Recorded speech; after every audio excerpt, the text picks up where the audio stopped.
Puji Tuhan.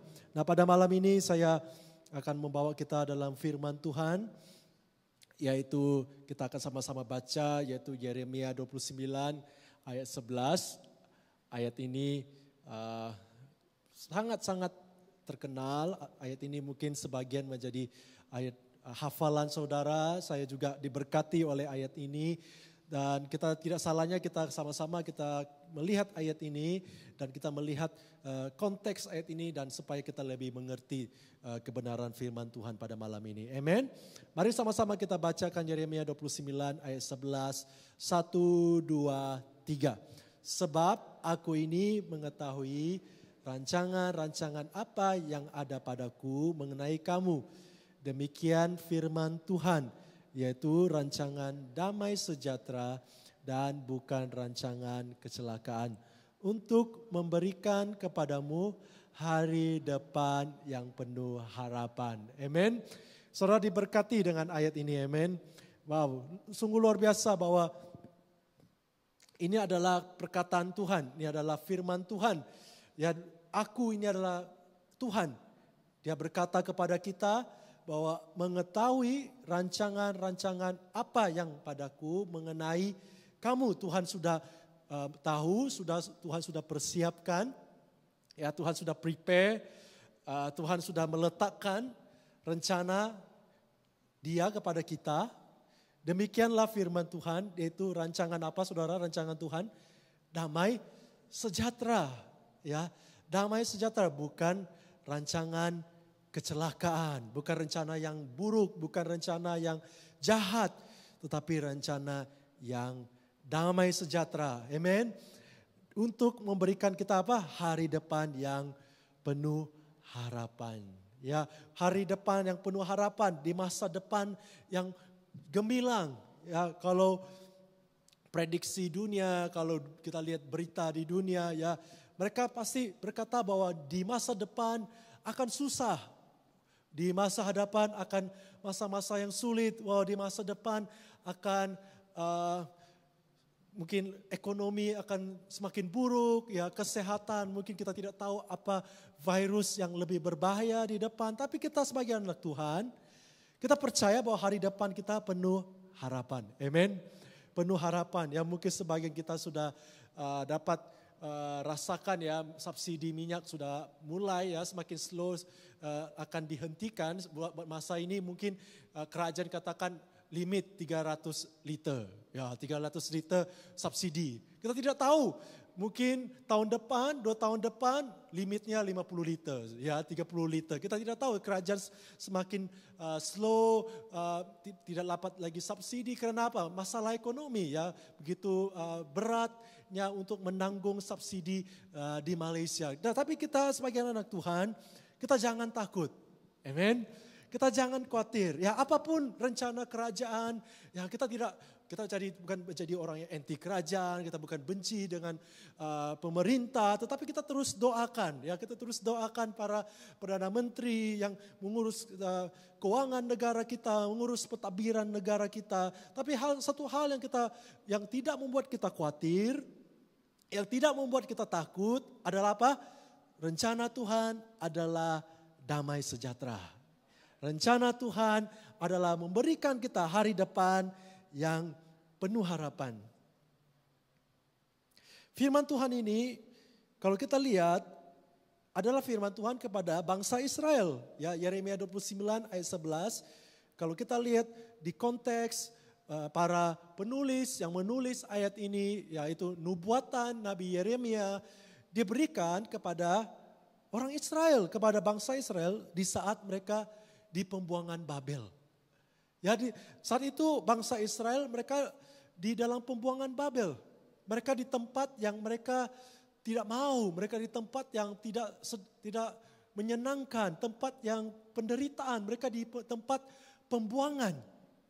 Ya, karena mereka memberontak dengan Tuhan, mereka melawan kehendak Tuhan. Tuhan izinkan mereka kalah ya di dalam peperangan melawan kerajaan Babel. Dan mereka kalah berperangan dan kerajaan Babel membawa sebahagian orang-orang Israel ya untuk keluar dari tanah Israel menuju ke Babel. Ya, jadi mereka adalah orang yang kalah. Saat bangsa Israel menerima firman Tuhan Yeremia 29 ayat 11 ini, bukan saat mereka yang senang. Bukan saat yang happy, bukan saat yang mereka diberkati, tetapi saat mereka dalam keadaan tertekan, dalam keadaan menderita, dalam keadaan duka, dalam keadaan sedih. Mungkin sebagian mereka di pembuangan di Babel, mereka kehilangan keluarga. Mungkin mereka kehilangan harta, mereka kehilangan tempat mereka yang nyaman. Mereka kehilangan mungkin tempat mereka dibesarkan. Mereka bawa ke tempat yang jauh. Mungkin sebagian kita bertanya, di manakah Babel? Kalau saya berikan tema peta ini, ya Babel itu adalah, saya rasa arrow ini agak salah ya, tapi perjalanan mereka adalah menuju ke atas ya di kawasan Syria dan mereka turun ke Babel. Karena tidak ada orang yang berani menyeberang lurus ke Babel karena itu ada padang gurun ya. Kalau orang yang menyeberang padang gurun, Arabian Desert itu sama sekali tak ada air. Ya jarang sekali orang direct. Biasanya mereka harus naik ke Syria, ke Assyria sampai ke Babel. Perjalanan mereka itu mengambil masa 1000 kilometer. Ya, boleh bayangkan mereka jauh dari tempat asal mereka. Mereka dibawa dalam pembuangan, mereka ditangkap, mereka diiringi dan dibawa ke Babel. Di tempat yang jauh dari tempat asal mereka. Di tempat mereka tidak ada kepastian. Di tempat mereka tidak tahu apakah ada masa depan. Karena mereka jauh dari tempat tinggal mereka. Tetapi ini firman Tuhan datang kepada mereka di saat-saat mereka tidak ada harapan, di saat-saat mereka tidak tahu berharap kemana. Ya, di saat dimana mereka tidak tahu kepada siapa mereka berharap. Dan firman Tuhan datang kepada bangsa Israel, Yeremia 29 ayat 11. Lalu Yeremia katakan, ya, jangan percaya kepada nubuatan nabi palsu. Yaitu namanya Hanaya. Ya, di Yeremia 28 di situ ada nabi palsu berkata kepada bangsa Israel bahwa jangan khawatir. Ya, nabi palsu ya dia katakan bahwa dia seringkali nabi palsu seringkali ucapkan apa yang ingin didengar oleh telinga. Ya, kadang-kadang firman Tuhan itu keras, betul tidak? Ya, kadang-kadang apa yang Tuhan sampaikan kepada kita, kadang-kadang kita tidak boleh terima. Karena teguran keras, seringkali ada muncul nabi-nabi palsu. Ya, namanya Hanaya, dia katakan, jangan risau. Kamu hanya 2 tahun di Babel dan kamu akan kembali ke Yerusalem. Tetapi Yeremia katakan kepada bangsa Israel di Yeremia 29, bukan 2 tahun tetapi 70 tahun kamu akan di Babel. 70 tahun kamu akan di Babel. Dan dia sampaikan di ayat yang 4, beginilah firman Tuhan semesta alam Allah Israel kepada semua orang buangan, diangkut ke dalam pembuangan dari Yerusalem ke Babel, dirikanlah rumah untuk kamu diami, buatlah kebun untuk kamu nikmati hasilnya. Ya, jadi saya memberikan tema, saya punya khotbah adalah ini, yaitu waktu menunggu bukan waktu bermalas-malasan. Ya, waktu menunggu bukan waktu bermalas-malasan. Dalam bahasa Inggris lebih sedap bunyinya ya. Waiting time is not wasting time. Ya, saya boleh tekan video dia, mungkin seperti Mr. Bean ini ya. Dia, kalau siapa yang pernah lihat Mr. Bean, yang Mr. Bean Holiday, dia lagi tunggu apa? Saya ingat sekali momen ini dia tunggu orang yang bawa motor, betul tidak? Dia ingat tuh orang bawa motor tapi dia sebenarnya bawa skuter, ya kan? Betul-betul slow dia sampai. Nah, kita jangan seperti jadi Mr. Bean ini ya. Dia baring, dia duduk, tetapi waktu menunggu kita bukan waktu bermalas-malasan. Nah, kita lihat tadi ayat yang keempat ya. Ayat yang kelima. Dirikanlah rumah untuk kamu diami, buatlah kebun untuk kamu nikmati hasilnya. Ini firman Tuhan sampaikan kepada bangsa Israel di pembuangan di Babel, ya mereka berpikir bahwa kita hanya sekejap. Mereka berpikir bahwa kita hanya mungkin hanya 2 tahun lah mereka dengar nubuatan dari nabi palsu. Tetapi Yeremia katakan, kamu akan di sini 70 tahun. Dirikanlah rumah untuk kamu diami. Seringkali kita baca Yeremia 29 ayat 11. Wow, rencana Tuhan ada damai sejahtera. Rencana Tuhan penuh pengharapan. Kita berpikir hari esok. Betul tidak? Kita berpikir, mungkin terjadi mukjizat saat saya berdoa, mukjizat Tuhan terjadi. Ya, tidak ada salah. Ada waktunya Tuhan bekerja mukjizat. Lakukan mukjizat dalam sekelip mata. Ya, dalam beberapa saat, mungkin besok Tuhan jawab doa kita. Tapi kebanyakan yang kita boleh relate, yang kita boleh setujui, seringkali rencana Tuhan disertai juga namanya menunggu. Betul tidak? Seringkali janji Tuhan dalam kehidupan kita, rencangan Tuhan dalam kehidupan kita, disertai namanya menunggu. Waiting. Menunggu. Kita lihat tokoh-tokoh Alkitab. Banyak tokoh Alkitab. Mereka menunggu janji Tuhan. Mereka menunggu rencana Tuhan bagi hidup mereka. Yang contoh yang paling terkenal namanya Abraham. Abraham tidak punya anak. Sudah umur 75 tahun saudara.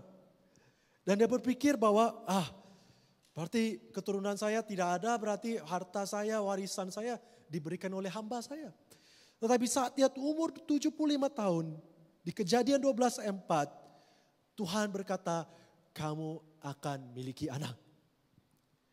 Apakah Tuhan berbicara kepada Abraham hari esoknya Sarah hamil?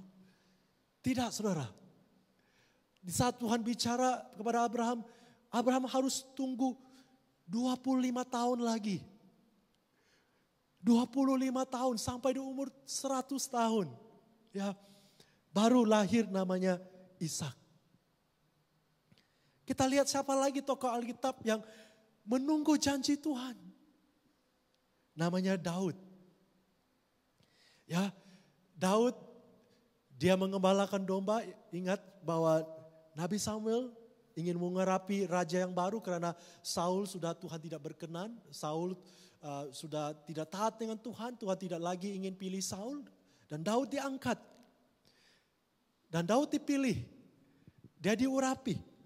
Apakah Daud setelah dia diurapi oleh Nabi Samuel, dia menjadi raja pada esok hari? Tidak saudara. Justru dia menunggu 15 tahun ataupun 17 tahun. Dia menjadi raja. Proses Daud itu tidak enak saudara. Dia harus lari daripada Raja Saul. Saul kejar dia. Saul ingin membunuh dia harus lari ke gunung. Dia harus sembunyi di gua. Dia harus lari ke Filistin. Tetapi apakah rencana Tuhan gagal? Tidak. Betul tidak? Rencana Tuhan tidak gagal. Tapi ada waktu namanya menunggu. Bahkan Yesus. Ya. Umur berapa Yesus melayani? 30 tahun. Ya, 30 tahun Yesus harus taat dengan rencana Tuhan. Ya, Tuhan Bapak berkata belum waktunya melayani. Yesus tidak melayani. Sampai umur 30 tahun dia melakukan mukjizat yang pertama. Ya, di Lukas 3 ayat 23. Yesus melakukan mukjizatnya. Yesus memanggil murid-muridnya di saat umur 30 tahun. Kalau Yesus saya boleh bayangkan. Ya, dia orang bujang, Yesus kan orang bujang sudah besar, ya, saya umur 28. Ya, saya umur 28. Saya umur 28, orang tua saya saja sudah pressure tanya saya, Wilson bila kamu kawin, ya kan? Wilson bila kamu berumah tangga, ya. Wilson bila kamu keluar daripada rumah ini, ya. Ada istri. Saya tidak boleh bayangkan Yesus, dia umur 30, dia tinggal di rumah Yusuf, di rumah Maria, ya. Orang tanya, anak Maria dan Yusuf tinggal di rumah terus, ya. Dia belum dewasa kah? Ya betul tidak? Tapi Yesus taat, dia menunggu waktunya Tuhan, baru dia melayani. Jadi janji Tuhan, rencana Tuhan itu seringkali disertai namanya menunggu. Menunggu bukan berarti Tuhan tidak berkuasa. Menunggu itu bukan berarti Tuhan tidak sanggup. Ya, menunggu itu adalah bukan berarti dia itu Tuhan yang jahat. Dia sengaja delay. Bukan, menunggu adalah untuk kebaikan kita. Untuk mempersiapkan kita, membangun iman kita. Amen. Jadi menunggu itu bukan karena Tuhan jahat, bukan karena Tuhan itu saya cobalah delay. Bukan, Tuhan itu adalah kebaikan kita untuk apa? Mempersiapkan kita. Ya Daud dia dipersiapkan. Ya Daud dipersiapkan. Saya percaya bahwa Yesus juga dipersiapkan selama umur 30 tahun. Dia dipersiapkan oleh Tuhan. Ya juga Abraham, Yusuf dan sebagainya. Mereka dipersiapkan di dalam masa menunggu mereka. Bukan waktunya membuang waktu. Bukan waktunya sia-sia. Tetapi Tuhan mempersiapkan mereka. Firman Tuhan kepada bangsa Israel, dirikan rumah. Di saat kamu menunggu, dirikan rumah. Buatlah kebun. Untuk kamu nikmati hasilnya. Firman Tuhan kepada bangsa Israel, jangan santai-santai, ya, jangan rileks saja, jangan tinggal di kemah saja. Ya, tahun yang pertama di kemah, tahun kedua di kemah, tahun ketiga di kemah. Ya, kalau tinggal di kemah tidak selesa, betul tidak? Ada badai, pasir datang, pasir masuk. Tapi firman Tuhan kepada bangsa Israel, dirikan rumah. Artinya apa? Bangun sesuatu di saat kamu menunggu. Jangan malas, kerjakan, tanam, ya, tanam sesuatu untuk kamu dapat makan. Banyak orang, anak-anak Tuhan, mereka sudah berdoa, ya Tuhan, kamu akan berkati saya pekerjaan yang bagus, amin. Tapi tak buat apa-apa. Duduk saja, ya dari pagi malam, ya makan tidur, duduk saja tunggu pekerjaan datang, tapi tak pernah apply kerja. Tapi firman Tuhan katakan, buat sesuatu, jangan malas-malasan. Dirikan rumah, buatlah kebun. Kita juga berdoa, kita menerima janji Tuhan bukan berarti kita lepas dari tanggung jawab hidup kita. Bukan berarti kita lari dari tanggung jawab hidup kita. Kita harus juga menjalankan tanggung jawab kita. Ini pasti firman Tuhan kepada kepala rumah tangga. Tengok kamu tinggal di mana? Dirikan rumah. Buatlah kebun bagi keluarga kamu, bagi rumah tangga kamu. Supaya mereka ada perlindungan, supaya mereka tidak khawatir hari esok ada makan apa. Kadang-kadang kita juga sering lama menunggu, akhirnya kita menjadi orang yang pasif. Kita tidak lakukan sesuatu, kita tidak persiapkan diri kita. Saat kita menunggu, itulah waktu kita mempersiapkan diri kita. Saya umur 25 ya, 25. Saya berdoa, ya Tuhan saya mau ada girlfriend. Macam bapak saya, ya kan. Bapak saya umur 25 sudah kawin, ya kan. Saya umur 25 belum ada kawin.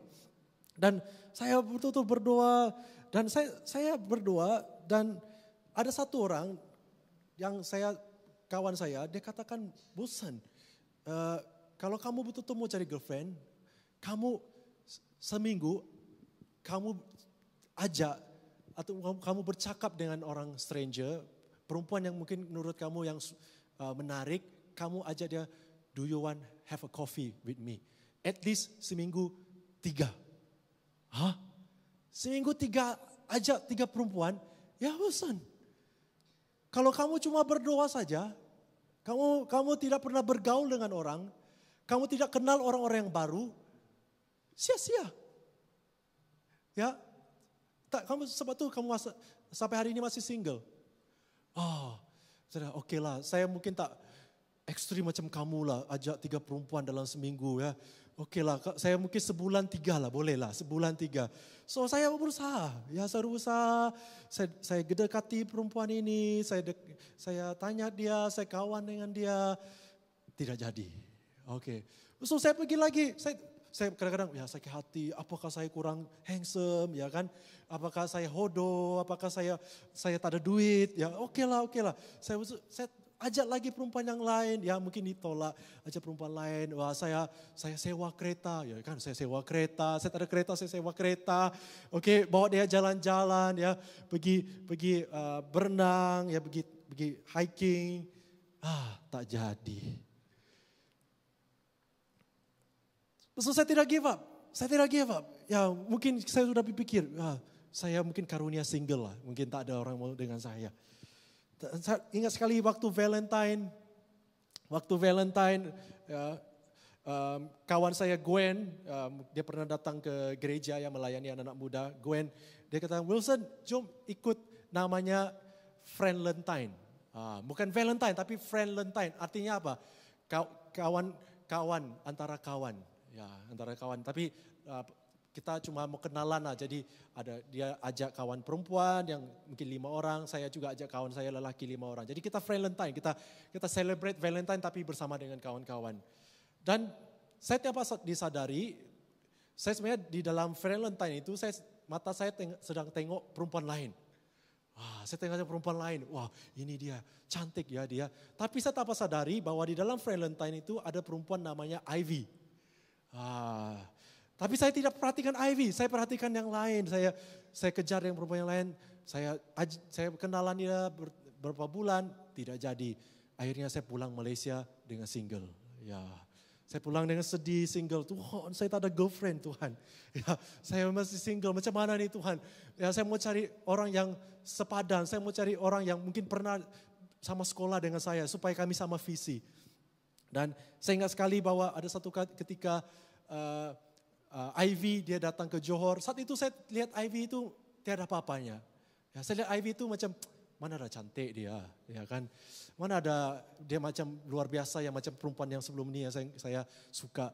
So kami sekolah alumni, kami datang makan. Di situ ada lebih kurang 4 orang. Kami makan Korean barbecue dan saya makan. Kami mulai bercakap-cakap. Hati saya mulai debar-debar tengok Ivy. Saya mulai ada feeling, wow perempuan ini cantik ya sebenarnya juga ya. Tapi kenapa di sekolah macam tak cantik saja ya. Tapi kalau di Johor, dia di JB macam cantik dia. Akhirnya saya bergumul, saya tidak langsung jumpa dia, tanya dia, ajak dia keluar. Tapi saya bergumul, saya sharing dengan ibu saya, Mak saya suka dengan wanita ini. Dan mami saya kata, kamu ready tak? Untuk dating, saya bilang ya ready. Akhirnya saya doa, saya ajak dia keluar dan sampai hari ini adalah saya boleh katakan ini tahun yang ke-4 lah saya dating dengan Ivy. Ya, saya sangat bersyukur bahwa saya tidak hanya berdoa menunggu, tapi saya juga memperluaskan. Saya mulai melakukan sesuai dengan apa yang saya doakan. Kadang-kadang kita berdoa, Tuhan, saya mau melayani. Saya mau melayani, Tuhan pakai saya menjadi pelayan Tuhan yang luar biasa. Seringkali kita berpikir bahwa kita melayani di pentas. Seringkali kita melayani di depan. Tapi apakah kita setia dengan melayani perkara-perkara yang kecil? Apakah kita setia dengan perkara yang kecil? Melayani perkara kecil. Jadi menunggu janji Tuhan. Ya Yeremia katakan, dirikanlah rumah untuk kami diami. Buatlah kebun untuk kamu nikmati hasilnya. Jangan kita menunggu tanpa buat apa-apa, tapi persiapkan diri kita. Amin. Berikutnya, Yeremia 29 ayat 6. Ya, tadi kita baca ayat 11 bahwa rencana Tuhan damai sejahtera. Ayat 6, ambillah istri untuk memperanakan anak laki-laki dan perempuan. Ambillah istri bagi anakmu laki-laki dan carikanlah suami bagi anak perempuanmu supaya mereka melahirkan anak laki-laki dan perempuan agar di sana kamu bertambah banyak dan jangan berkurang. Ya, ini bicara tentang hubungan. Ya, jangan sampai hubungan kamu, ya, kamu di tempat perbuangan sendirian. Ya, ini boleh juga tentang pasangan hidup. Ya, lihat firman Tuhan suruh cari pasangan, jangan hanya berdoa. Betul tidak? Dari pasangan, jangan hanya lihat dari jauh. Wah, cantiknya dia ya. Wah, handsome-nya dia. Tapi kita bertindak, ya, kita bertindak, kita berdoa, kita bertindak. Tapi juga firman Tuhan ini juga adalah sebuah hubungan, ya, sebuah keluarga. Ya, di tempat perbuangan jangan kita isolasi. Artinya isolasi apa? Sendirian. Sendirian. Kadang-kadang di saat kita sendiri, kita lemah, betul tidak? Di saat kita menunggu, kita sendiri, kita menunggu sendiri, pasti kita rasa lemah, kita rasa tidak kuat. Aduh Tuhan, tidak kuat lagi Tuhan. Aku tidak mampu lagi Tuhan. Tetapi di saat tidak bersama dengan keluarga Tuhan, kita saling menguatkan satu sama lain, masa menunggu itu adalah waktu yang sedikit, waktu yang cepat, betul tidak? Contoh lah, kalau kita menunggu seseorang, saya ingat sekali kalau kita bercakap dengan orang, tanpa disadari kita lepas 30 menit, 1 jam. Kenapa? Ada percakapan, ada komunikasi. Ya kan, beza kalau kita nunggu sendiri. Ya tunggu sendiri, main handphone, ya bila lah jam 3 ini. Kita pasti rasa lama, tetapi kalau bersama dengan keluarga Tuhan, saya bukan bicara kita gosip, bukan bicara kita bicara tentang orang lain, tetapi kita saling kuatkan. Ya, kita saling menopang satu sama lain. Kita saling berdoa. Waktu menunggu kita adalah waktu kita tidak tanpa rasa berlalu begitu cepat. Karena apa? Ada keluarga Tuhan. Amen. Saya berharap bahwa kita bertambah banyak. Bertambah banyak artinya apa? Hubungan kita bertambah banyak. Kita semakin banyak kawan-kawan yang dapat menguatkan kita. Amen. Dapat menguatkan kita. Sekali lagi, saya ingin bersaksi bahwa di dalam saya tidak boleh sangka saya boleh melayani di youth camp yang tadi saya sampaikan di Port Dickson, bahwa gereja kita kan bahasa Malaysia, betul tidak? Yang youth camp saya melayani itu adalah bahasa Inggris. Sempat saya rasa macam minder, rendah diri. Ya, gereja kita kan bahasa, ya mungkin kita terdapat seperti gereja bahasa Inggris dan mereka hebat ya, gereja mereka besar, wow dahsyat youth mereka, ya youth mereka luar biasa pelayanan youth mereka. Tapi saya mencoba, ya saya ingin rindu bahwa Tuhan perluaskan pelayanan di sisi kota Masai. Saya tidak mau kita sekadar berpuas dengan yang ada, kita bersyukur, tetapi saya rindu Tuhan perluaskan pelayanan di tempat ini. Pakai gereja ini dapat menjangkau berbagai suku dan bangsa. Jadi saya mulailah memberanikan diri, saya mulai dengan melayani. Saya ingat sekali ketika saya pergi ke pilihan raya di KL, saya tak ada kenal siapa-siapa.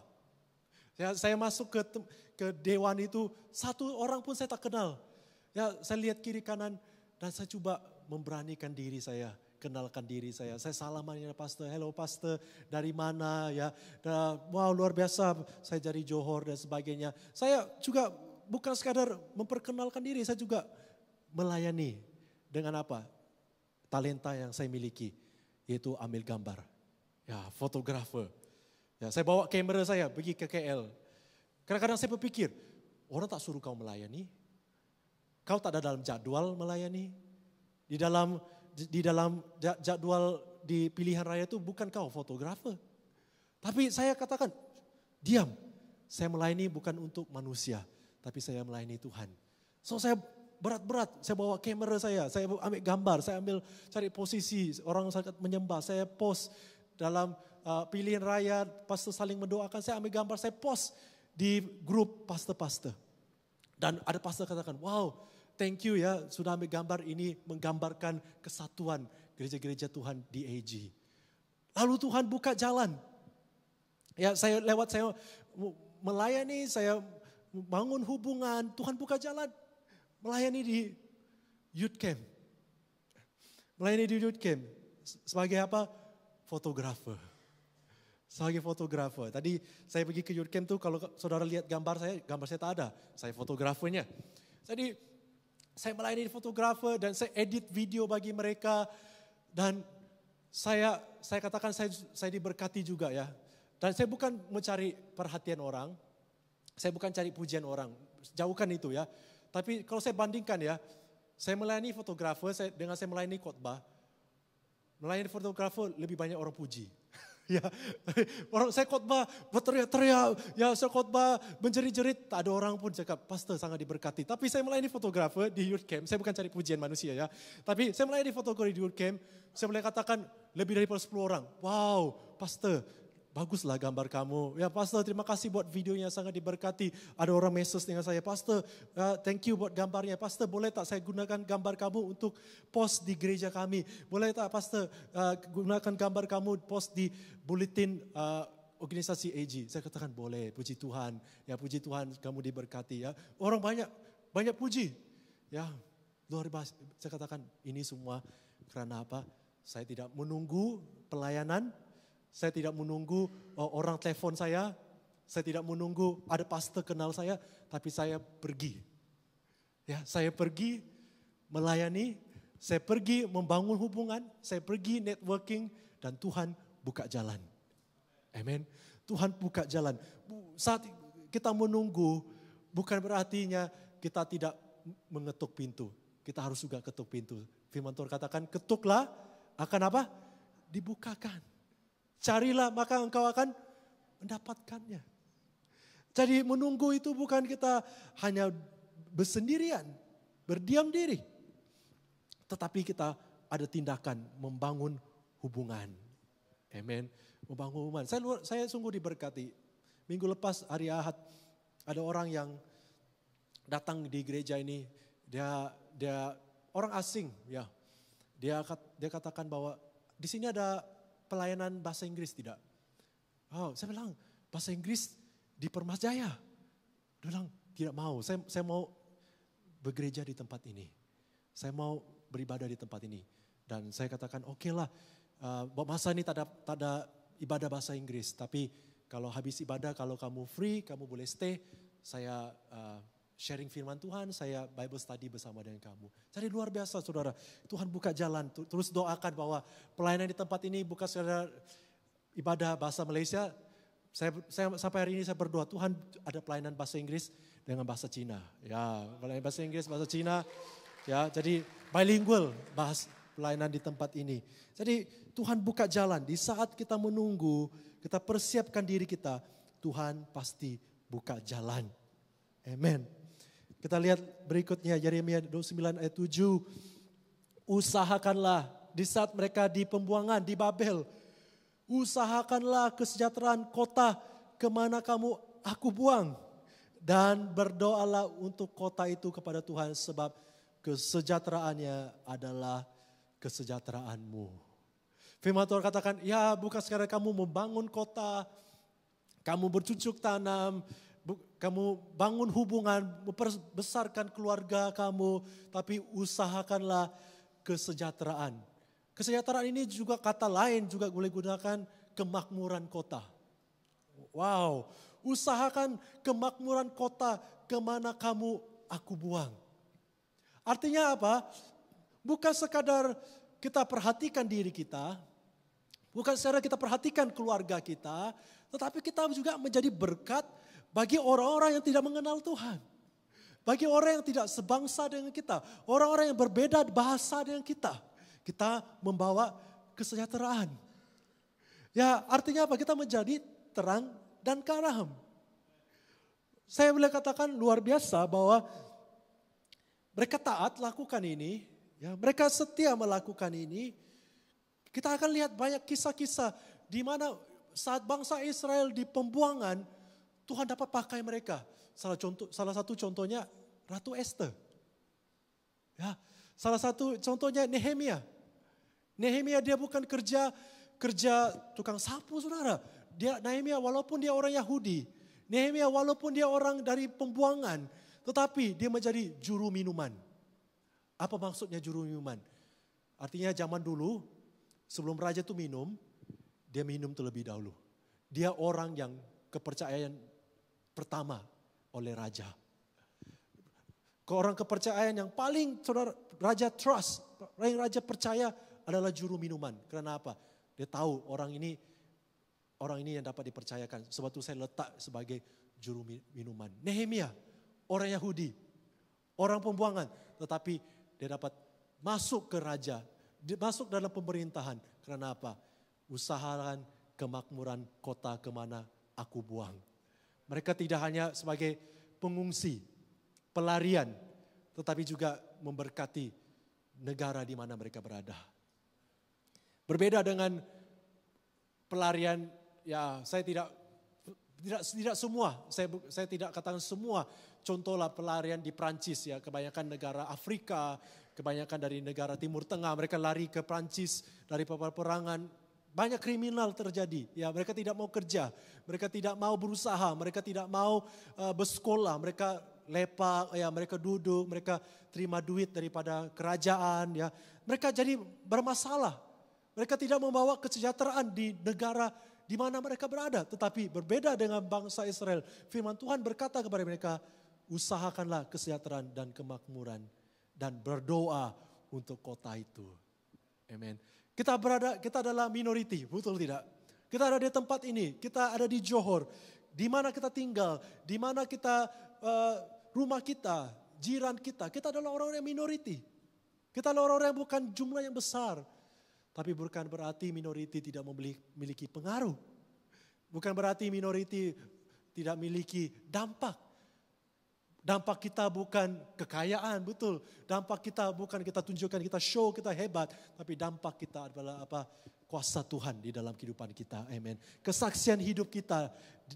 Dan kita dapat katakan bahwa Tuhan, pakailah hidup aku. Lewat kesaksian hidup aku, membawa kesejahteraan di mana aku berada.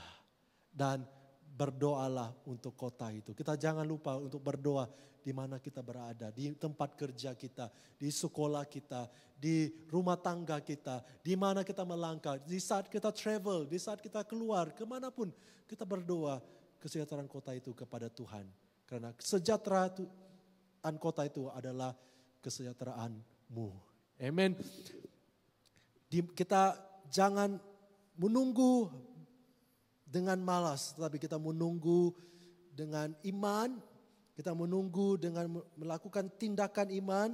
Di Yakobus 4, Yakobus 2 ayat 17, demikian juga halnya dengan iman. Jika iman itu tidak disertai dengan perbuatan, maka iman itu pada hakikatnya apa? Mati. Ya, jadi iman itu harus ada tindakan. Ya, iman itu harus ada actions. Kita dengar firman Tuhan, ada tindakan, ada perbuatan dari hidup kita. Kalau kita tidak ada perbuatan, kita ada tindakan, sia-sia, mati imannya.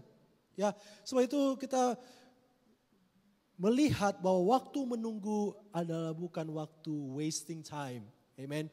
Waktu menunggu adalah waktu kita mempersiapkan diri kita. Waktu menunggu adalah kita membawa kita lebih dekat lagi kepada Tuhan. Waktu menunggu di saat itulah kita mengetuk pintu. Waktu menunggu di situlah kita mencari kawan-kawan kita, membangun hubungan bersama-sama kawan-kawan kita, saling menguatkan. Amen. Saya bacakan ayat yang terakhir, Yesaya 40 ayat yang ke-31. Tetapi orang yang menanti-nantikan Tuhan mendapat apa? Kekuatan yang baru. Mereka seumpama raja wali yang naik terbang dengan kekuatan sayapnya. Mereka berlari dan tidak menjadi lesu. Mereka berjalan dan tidak menjadi lelah. Amen. Menanti-nantikan Tuhan. Kita menantikan janji Tuhan. Orang adalah mendapat kekuatan yang baru. Semakin lama kita menunggu, seharusnya semakin iman kita kuat. Amen. Semakin lama kita menunggu, seharusnya semakin iman kita kuat. Kenapa Yesaya menggunakan gambar sumpama Raja Wali naik terbang dengan kekuatan sayapnya? Burung Raja Wali, eagles, dia bukan terbang tinggi karena dia dapat mengepak sayapnya dengan kuat. Ya, burung Raja Wali bukan dia dapat terbang tinggi karena dia memiliki otot yang kuat. Burung Raja Wali dia terbang ke tinggi bukan karena sayapnya yang besar. Tetapi burung Raja Wali terbang tinggi karena dia menggunakan angin. Dia menggunakan angin, dia dapat menggunakan angin untuk terbang lebih tinggi. Kita dapat kuat di saat kita menunggu, bukan karena kekuatan kita. Kita dapat kuat saat kita menunggu, bukan karena duit simpanan kita banyak.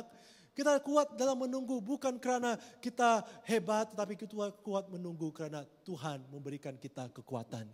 Amen. Seperti burung Raja Wali terbangnya tinggi.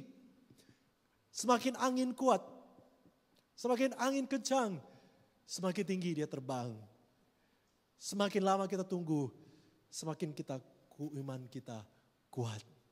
Amen. Semakin iman kita kuat. Saya percaya bahwa saya tidak perpanjangkan firman Tuhan, bahwa saya bawa kita masuk dalam penyembahan, bahwa ada banyak jemaat-jemaat Tuhan saat ini mungkin kamu menunggu. Kamu menunggu pekerjaan, kamu menunggu mungkin pasangan hidup, kamu menunggu mungkin terobosan di dalam keuangan kita. Saya berharap bahwa kita tidak sekadar menunggu begitu saja. Saya berharap bahwa kita tidak menunggu hanya bermalas-malasan, tapi kita mempersiapkan diri kita. Amen. Di saat kita mungkin menunggu terobosan keuangan, Tuhan pulihkan, Tuhan adakan terobosan dalam keuangan. Apakah saat kita menunggu terobosan Tuhan, kita belajar bagaimana mengelola keuangan kita? Kadang-kadang Tuhan berkati keuangan kita berlimpah-limpah, tetapi jaring kita bocor. Cepat masuk, cepat keluar. Cepat masuk, cepat keluar. Kita tidak tahu bagaimana mengelola keuangan kita. Tuhan pulihkan keluarga kita. Kita berdoa, kita menunggu Tuhan pulihkan keluarga kita. Tetapi apakah hati kita siap saat keluarga kita dipulihkan? Apakah hati kita mau mengampuni? Apakah kita mau belajar berkomunikasi antara suami istri, antara anak dan ibu bapak? Di saat kita menunggu, Tuhan memulihkan keluarga kita. Kita percaya bahwa Tuhan pakai hidup kita, Tuhan pakai hidup saya, Tuhan menjadi berkat. Tetapi apakah kita mau mulai daripada yang kecil? Perkara yang orang tidak lihat, perkara orang yang tidak tahu, tapi kita setia, kita melayaninya. Dimulai dari kita mempersiapkan diri kita, dan saat Tuhan menjawab, kita sudah siap. Amen. Di saat Tuhan menjawab, berkat Tuhan itu tidak menghancurkan hidup kita. Di saat Tuhan menjawab janji Tuhan dalam kehidupan kita, janji itu tidak membuat kita jauh daripada Tuhan, membuat kita lupa daripada Tuhan. Tetapi di saat kita menunggu, karakter kita dibentuk. Karakter kita dibentuk dan menjadi serupa dan semakin serupa dengan Yesus. Saya mengundang pemain musik, mari maju ke depan.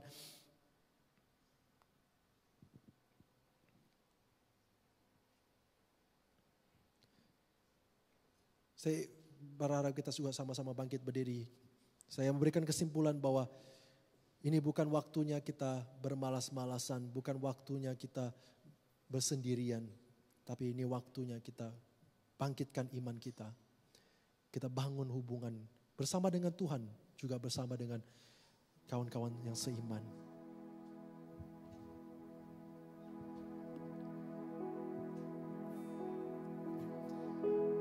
Kita juga sekarang tidak hanya berdoa. Maukah juga saudara berpuasa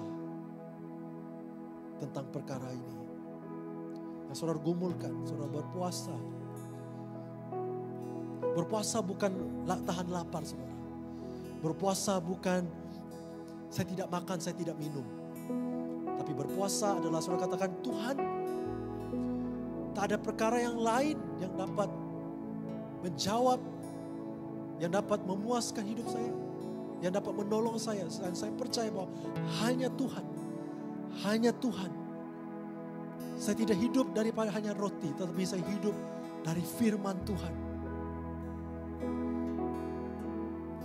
Berpuasa bukan artinya kita minta belas kasihan Tuhan. Tapi berpuasa artinya adalah Tuhan, saya mau lepaskan apa yang mengganggu saya. Dan saya mau hanya fokus kepadamu. Terima kasih Tuhan. Kami seperti di pembuangan Babel Tuhan. Di tengah-tengah yang hanya minoritas yang percaya Tuhan. Dan kami juga, firman-Mu berkata bahwa rumah kami bukan di dunia ini. Rumah kami adalah di surga. Tapi firman-Mu Engkau sampaikan pada kami pada malam ini. Dirikanlah rumah. Bangunlah hubungan. Doakanlah kotamu. Kesejahteraan kotamu. Tuhan, pakai kami yang minoritas ini, yang sedikit ini. Pakai kami Tuhan untuk menjadi berkat bagi keluarga kami, bagi sekitar kami.